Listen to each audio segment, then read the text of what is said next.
Before the story begins, if you're drawn to raw, real stories about love, betrayal, and family wounds that cut the deepest, please subscribe to the channel.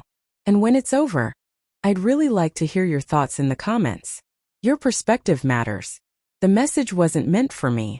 That much was clear the second I saw my mother's name light up my fiancé's phone. I promise you did the right thing. He will give you the life my son never could.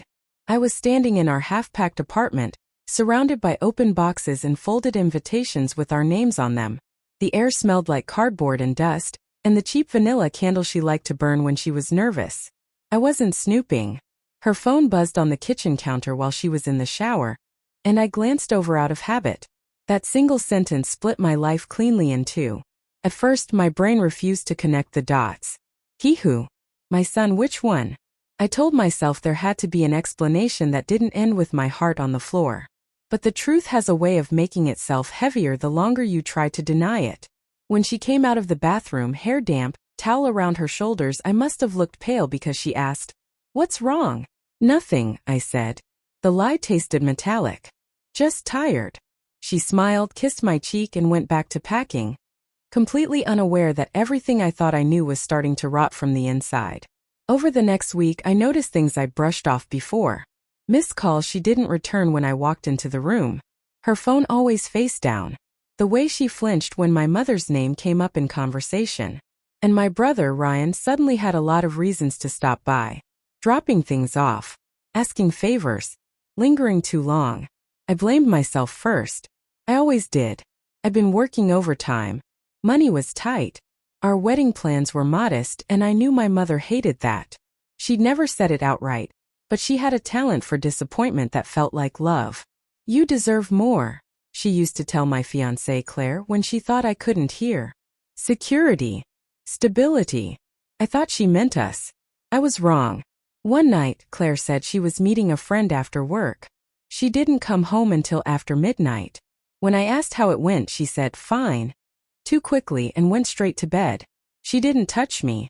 She didn't even look at me. I lay there staring at the ceiling, replaying the text from my mother over and over until the words felt carved into my skull. The truth finally surfaced by accident. I was looking for a charger in Claire's laptop bag when her tablet lit up. Unlocked, notifications spilling across the screen. There were messages from my mother. Pages of them. Gentle at first. Then persuasive. Then relentless. "Ryan is ready to take care of you. He's established. He owns his place. I'm just worried you'll struggle with my other son." And then from Claire. "I never meant for this to happen. I love him. But I'm scared." My hands went numb. This wasn't a moment of passion or a single mistake. This was a slow, deliberate erosion of everything I trusted, guided by the woman who raised me. When Claire came home that evening, I didn't yell. I didn't throw anything. I just asked her to sit down. "Is there something you need to tell me about Ryan?" I said. Her face collapsed. That was answer enough. She told me my mother had started talking to her months ago, inviting her for coffee, framing it as bonding, telling her stories about my childhood failures, my financial struggles, all the ways I'd fall short. At first, Claire defended me. Then she started listening.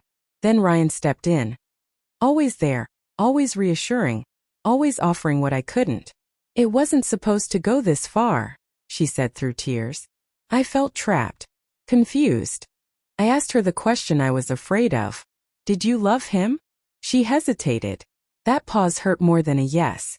When I confronted my mother, she didn't deny it.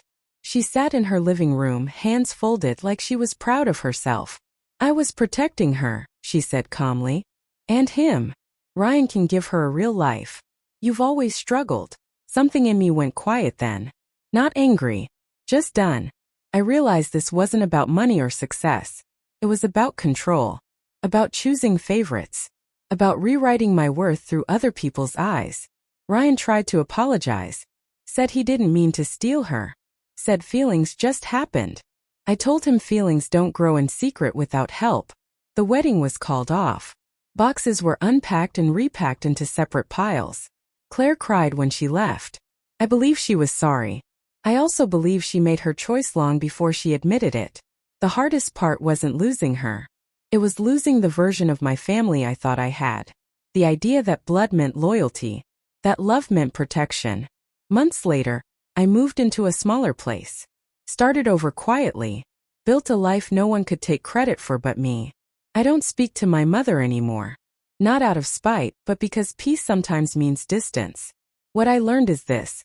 Betrayal doesn't always come from enemies. Sometimes it comes from the people who swear they know what's best for you,